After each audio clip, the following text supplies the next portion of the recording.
Buenos días, buenas tardes, buenas noches, de acuerdo a la hora que estén observando. Según lo programado, el día de hoy vamos a tratar acerca de cómo nace la monarquía. Vamos a ver el origen de la monarquía, la importancia que tiene la monarquía, cuáles fueron los hechos, los acontecimientos que van a dar origen a la monarquía, las diversas familias o dinastías que van a regir en Francia. Pero no se olviden que del siglo X al siglo XV, en esos 500 años, las familias que van a llegar al poder y finalmente cómo se va a dar la guerra de los 100 años, el motivo.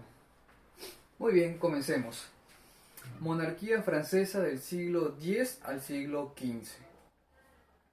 Vamos a hablar específicamente de una casa o de una familia o de una dinastía llamada los Capetos.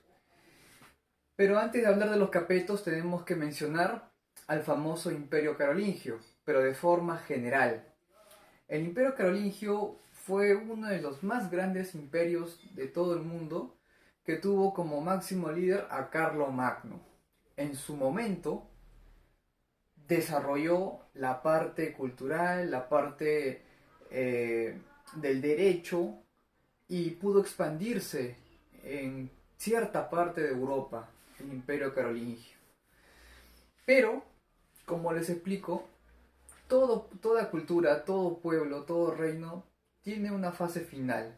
Así como se inicia, llega al apogeo, también entra en decadencia. El Imperio Carolingio también fue parte de ello. ¿Qué ocurrió en la parte final del Imperio Carolingio? Carlomagno, antes de fallecer, le da el poder de todo el Imperio Carolingio a su hijo, llamado Ludovico Pío. Ludovico Pío, luego, unos años, va a tener tres hijos. Ludovico Pío era el hijo de Carlomagno. Ludovico Pío, para que no se peleen y para evitar conflictos, ¿qué es lo que va a hacer Ludovico Pío? Va a repartir todo el Imperio Carolingio entre sus tres hijos. ¿Quiénes son sus hijos? Carlos el Calvo, Lotario y Luis el Germánico. Ludovico Pío pensó que al dividir todo el Imperio Carolingio entre los tres hijos no iba a pasar nada, no iba a haber nada, pero se equivocó, porque la ambición de los hijos hizo que no solo se quedaran con cierta parte del imperio, sino que querían todo. Es por eso que durante varios años hubo constantes guerras entre los hermanos, pero al final, como se dice, no salió ningún vencedor. Y para poner fin a esas guerras, los hermanos van a firmar el famoso Tratado de Verdún. En el Tratado de Verdún se van a repartir definitivamente todo el imperio carolingio. Muy bien. Los carolingios, que son de origen francés, porque no se olviden que los carolingios son se puede decir, descendientes de los francos, el reino bárbaro franco. Los carolingios todavía tenían poder y presencia en Francia. Por eso los carolingios van a tener específicamente Lotario. Lotario le tocó la parte de Francia. Producto de la repartición del imperio carolingio le tocó Francia. Lotario va a tener un hijo llamado Luis V. Luis V va a gobernar por muy poco tiempo, un par de años, muy poco tiempo. Y cuando Luis V fallece, para mala suerte de la dinastía carolingia, no tuvo ningún sucesor varón. Y cuando eso ocurre, ustedes saben que se generan conflictos que pueden llegar a una guerra, donde todos los interesados, sean primos lejanos, tíos, van a querer una parte del territorio. Los capetos. Resulta que al arzobispo Adalberón de Reims no le caía bien, estaba en contra de los carolingios. Es por eso que el arzobispo Adalberón, como no está a favor de los carolingios, hay una riña entre ellos, y resulta que los carolingios estaban proponiendo al sucesor para el trono de Francia. Estaba proponiendo a un futuro sucesor, a un futuro rey de Francia, los carolingios. ¿Quién era su futuro sucesor? Carlos de Lorena. Pero resulta que el arzobispo Adalberón estaba inconforme. Es por eso que trató de sabotear. Acusó a Carlos de Lorena, o sea, carolingio, de que él era un sirviente del emperador, y además acusó a Carlos de Lorena que quiso quitarle el trono, o sea, quiso darle como una especie de golpe de estado al emperador, y que por ese motivo no deberían elegir a Carlos de Lorena como futuro rey de Francia. Y al final Adalberón logró su objetivo, porque este arzobispo logró que los nobles franceses eligieran a otra persona, no a Carlos de Lorena, que era carolingio, sino a Hugo Capeto. Ahora vamos a ver de forma general un poquito de la historia de Hugo Capeto, cómo llegó a ser rey de Francia. Primero, ¿quiénes son los Capeto? Los Capetos se cree que tienen origen germánico, que tienen también un origen sajón, o sea, del reino de Sajonia, reino bárbaro de Sajonia, o sea, cierto origen inglés, los Capeto, una parte germánica y otra parte sajona.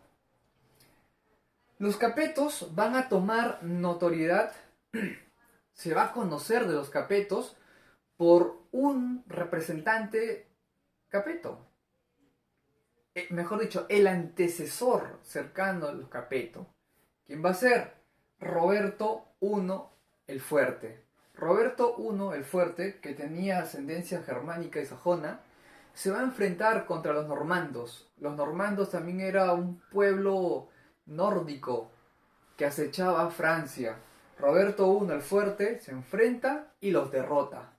Es ahí donde se gana la admiración, el renombre de personaje muy táctico que se enfrenta a cualquier enemigo. Roberto el Fuerte a la vez tuvo dos hijos. Está, disculpen, Roberto I y está Odón I. O sea, Roberto el Fuerte, el que se enfrenta a los normandos y los derrota, tuvo dos hijos, Odón I y Roberto I. Y Roberto I, ¿ok?, tuvo un nieto. Roberto I tuvo un nieto y ese nieto se llamó Hugo Capeto. Es ahí donde nace la dinastía de los Capetos. El nieto de Roberto I se llamó Hugo Capeto, o sea, el primer rey francés Capeto, de la familia o dinastía Capeto. Pero el origen más recóndito de Hugo Capeto es su tatarabuelo, Roberto el Fuerte. Muy bien, ya he explicado el origen de los Capeto, quiénes son los Capeto, de dónde vienen los Capeto. Vamos a explicar las características de los reyes, las batallas, los hechos ocurridos en el gobierno de los reyes de la dinastía Capeto. Tenemos al fundador de la dinastía Capeto, que es Hugo Capeto. Ya expliqué quién era Hugo Capeto. Hugo Capeto. Resulta que cuando él asume como rey de Francia, pero no Francia total, sino él asume el poder de ciertas zonas de Francia. Resulta que Hugo Capeto no era rey de toda Francia, como conocemos hoy. Hugo Capeto sí poseía poder sobre ciertas zonas, específicamente dos lugares de Francia, lo que vendría a ser Orleans y lo que vendría a ser la capital de Francia, París. A pesar que tenía, o se daba a entender que tenía poder sobre todo Francia, en sí Hugo Capeto tenía poder sobre dos zonas nada más, que es París y Orleans. Pero eso no le quitaba que no tenga poder sobre los demás señores feudales. No se olviden que estamos en plena Edad Media, en pleno feudalismo. Estamos en ese contexto. Los señores feudales tenían que rendirle homenaje a su rey. El rey, a su vez, trataba de proteger, trataba de mantener la estabilidad, pero los señores feudales tributaban con dinero y con soldados. Así que el rey podía tener poder sobre dos territorios, pero los señores feudales le seguían rendiendo respeto y obediencia.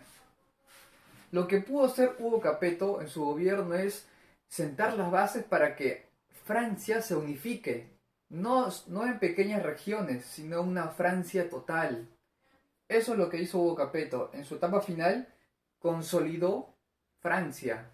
O sea, sentó las bases para que los futuros reyes tengan un territorio unido, no un territorio separado como un rompecabezas, sino que esté homogenizado.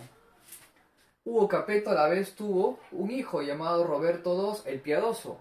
Roberto II el Piadoso es hijo de Hugo Capeto con Adelaida de Poitou. Luego tenemos al rey Enrique I. Resulta que también Enrique I es hijo de Roberto II con Constanza de Arles.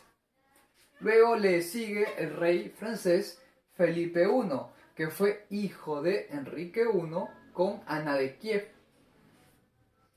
Luego le precede Luis VI, el Gordo, que fue hijo de Felipe I con Berta de Holanda. Tenemos al siguiente rey, Luis VII el Joven. Se casó con Leonor de Aquitania. Y producto de esta unión, producto de este casamiento, Luis VII el Joven expande Francia. O sea, el reino francés se ve ampliado. ¿Por qué? Porque Leonor de Aquitania poseía Guyena, poseía Gascuña y Poitou. Estos territorios se van a unir al territorio de Francia, producto de la unión entre Luis VII y Leonor de Aquitania. Luis VII marchó a la Segunda Cruzada y resultó perdedor. Para mala suerte de Luis VII, Leonor de Aquitania, luego que Luis VII regresa a Francia derrotado, con la cabeza gacha porque perdió la cruzada, se separa de Luis VII. Pero se separa y luego Leonor de Aquitania se va a casar con Enrique II de Plantagenet, o sea, rey de Inglaterra. Se separa del rey francés Luis VII, Leonor, para casarse con Enrique II de Plantagenet. Y luego se va a Inglaterra, Leonor. No olviden que Luis VII, el joven, cuando marchó a la Segunda Cruzada, no lo hizo solo. También tuvo el apoyo de Conrado III del Cir, el emperador del Cir. Pero a pesar que tuvo apoyo de este emperador del Cir, perdió. Y al final regresa a Francia y su esposa lo abandona, se divorcian, se va y se casa con un rey inglés. Y todo lo que había heredado Luis VII lo pierde, porque Leonor de Aquitania se divorcia y también se disuelve todos los territorios que le pertenecían a ella. O sea, perdió todo. Luego tenemos a Felipe II Augusto. Felipe II Augusto va a expulsar a los judíos, los va a botar de Francia y les va a quitar todas sus posesiones. ¿Por qué? Preguntarán. ¿Cuál fue la excusa que utilizó Felipe II Augusto para expulsar a los judíos de Francia?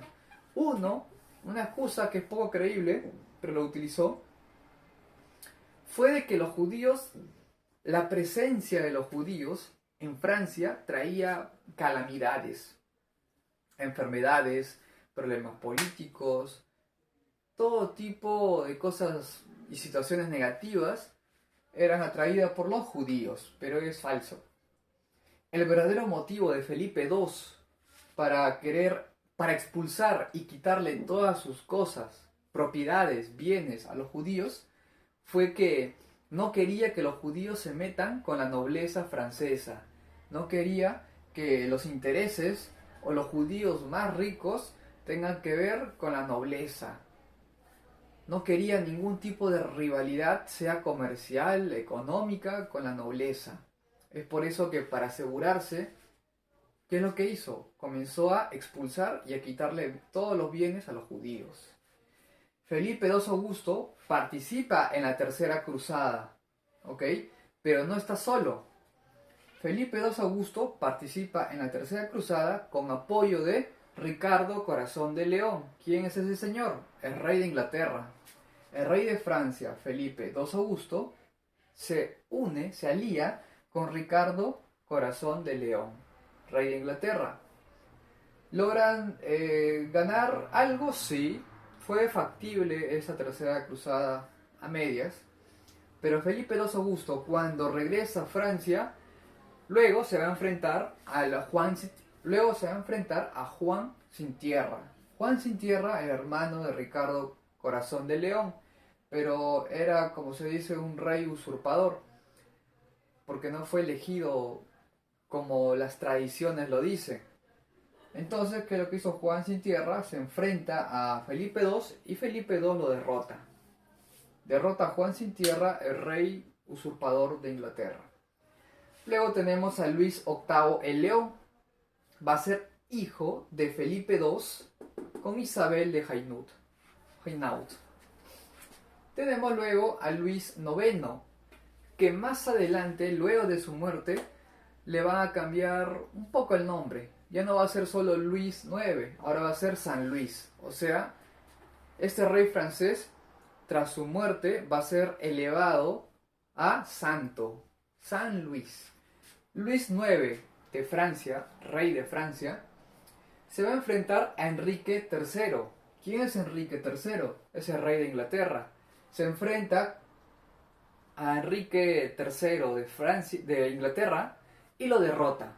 Y hace de que Enrique III firme el Tratado de París. En el Tratado de París, en el Tratado de París, Enrique III reconoce su derrota y también reconoce que debe ceder ciertos territorios. Luis IX solo le va a dejar un territorio a Enrique III, porque Enrique III fue el gran perdedor. Luis IX participó en la Séptima Cruzada, pero en esta cruzada cayó prisionero por los turcos musulmanes. Los turcos musulmanes derrotan al ejército de Luis IX y toman al rey francés prisionero. ¿Cuál era el trato entre los turcos y los franceses? Que si el pueblo de Francia llegaba a reunir una gran recompensa, los turcos iban a liberar a su rey, o sea, a Luis IX.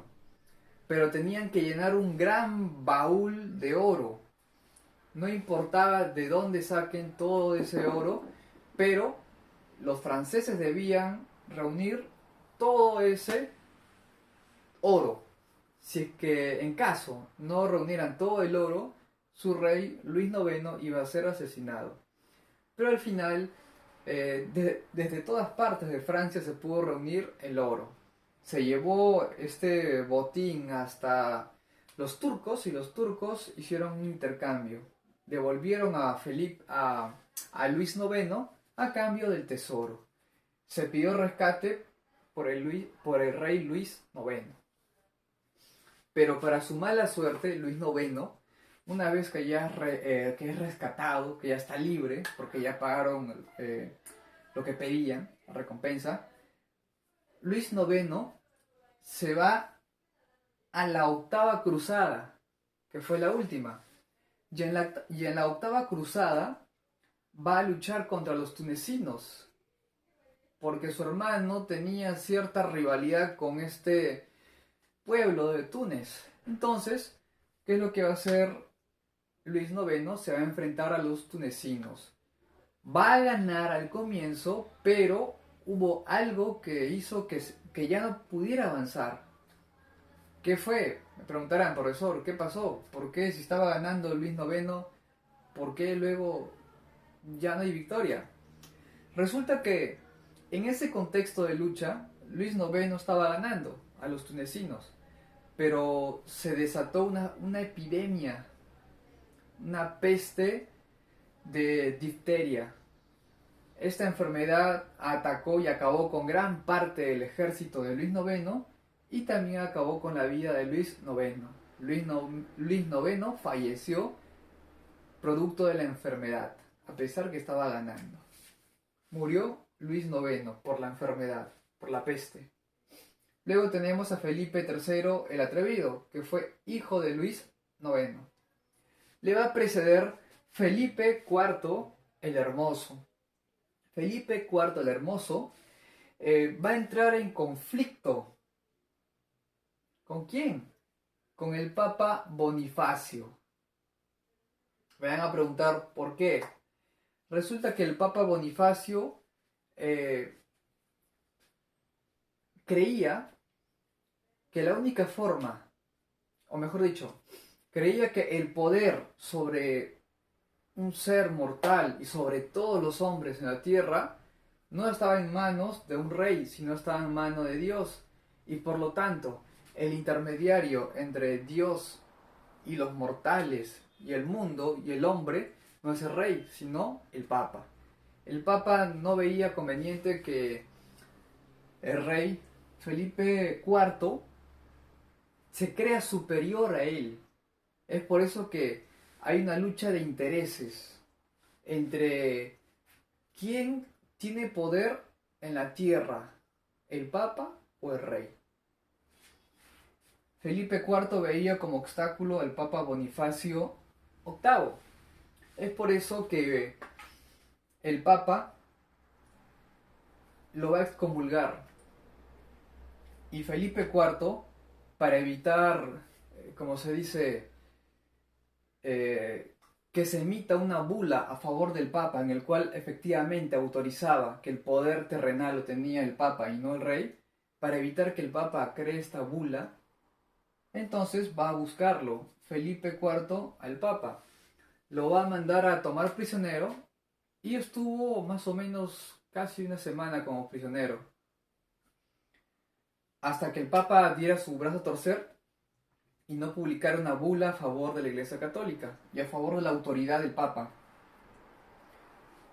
El Papa no llegó a promulgar esto, pero se pudo escapar porque el pueblo donde se encontraba el Papa comenzó a protestar, a decir por qué un francés viene y toma prisionero a nuestra máxima autoridad que es el Papa, y producto de la presión terminó por irse, lo dejaron. El Papa se marcha, logra escapar, producto de la presión del pueblo que lo apoyó, y luego va a fallecer. Pero Felipe el Hermoso, muy aparte de la riña que tenía con el Papa para ver quién tenía más autoridad sobre la tierra, sobre los hombres, muy aparte de eso, Felipe IV manda a asesinar, manda a quemar a los caballeros templarios. Me preguntarán, ¿quién es un caballero templario? Recuerden, cuando hablamos de la primera cruzada, la primera cruzada que fue en la etapa señorial, hablamos que para finalizar la etapa señorial de las cruzadas se va a crear dos órdenes religiosas, los caballeros templarios y los hospitalarios. Un caballero templario es un soldado que va a luchar a favor de la Iglesia Católica, a favor de la fe. ¿Contra quiénes? Contra los infieles, contra los musulmanes, contra los que profesan otra religión que no sea la católica. Eran soldados que tenían el pecho con una especie de tela con una cruz roja o negra. Ellos son los templarios. ¿Qué pasó? Felipe IV mandó asesinar a todos los templarios, a todos los templarios. ¿Por qué? Me preguntarán, ¿y qué hicieron los templarios? ¿Por qué le tenía tanta cólera Felipe IV el Hermoso? Resulta que Felipe IV el Hermoso le tenía una gran deuda. Se había hecho un gran préstamo de los caballeros templarios.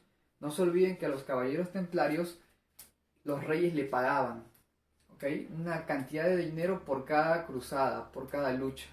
Y los caballeros templarios en conjunto llegaron a acumular una gran fortuna.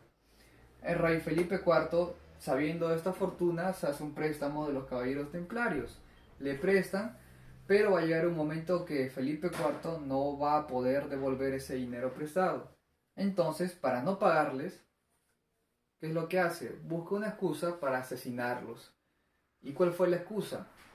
Felipe IV el Hermoso acusa a todos los templarios de ser herejes, de ser blasfemos, de estar en contra de la Iglesia Católica. Y con esa excusa comienza a perseguir a todos los templarios en Europa. Y como resultado fueron llevados a la hoguera, fueron asesinados los caballeros templarios. Y la deuda que le tenía a los caballeros se fue. ¿Funcionó la excusa, el pretexto? Sí. Felipe IV va a tener varios hijos. Uno de los hijos directos, de su familia directa, no va a tener heredero. ¿Ok? O sea, Carlos IV el Hermoso, que es hijo de Felipe IV el Hermoso, no va a tener hijos. Y como no va a tener hijos, se va a comenzar a dar problemas. Se va a generar problemas. Es ahí donde aparece Felipe VI de Valois. Los Valois es una rama de los Capeto. Es una familia lejana de los Capeto, que va a asumir o va a tratar de asumir el poder momentáneamente. Pero a la vez se genera otro problema con los familiares. Porque no se olviden, los reyes europeos, sea de Francia, Inglaterra, España, tienen cierto parentesco consanguíneo. O son primos, tíos, o tienen algún lazo consanguíneo. Guardan relación los reyes europeos. En este caso, Isabel va a ser hija, una de las hijas de Felipe IV el Hermoso. Isabel va a tener como hijo a Enrique III. Enrique III va a ser el rey de Inglaterra. Este chico, Enrique III, con 17 años, ya quería reclamar el trono francés. Me preguntarán, pero si Enrique III es inglés, ¿qué tiene que ver con Francia? Resulta que Isabel, la madre de Enrique, Isabel es la hija del rey de Francia, Felipe IV. Pero Enrique es inglés y su madre es francesa. Y al ver Enrique III que ni sus tíos ni sus primos eran sucesores directos del trono, o sea que ya no había familiares directos para que sean herederos al trono francés, entonces este chico de 17 años, Enrique III, pide el derecho para ser rey de Francia y también a la vez ser rey de Inglaterra. Es por eso que, como no se llega a ningún acuerdo, ¿qué va a ocurrir? Enrique III con la corona francesa y su madre Isabel. Se va a dar la Guerra de los 100 años. La Guerra de los 100 años se va a desatar entre la corona inglesa y la corona francesa. ¿Por qué? Porque Felipe IV el Hermoso no va a dejar un heredero legítimo. Va a tener hijos, pero va a haber una disputa por el poder. O sea, el trono francés va a estar vacante. Isabel I, con su hijo Enrique III de Inglaterra, por el poder de Francia. Es ahí que se va a dar la Guerra de los 100 años, que duró más o menos 114 a 116 años de guerra para ver quién se quedaba con el trono francés. Eso sería todo por hoy. Nos vemos en la siguiente clase.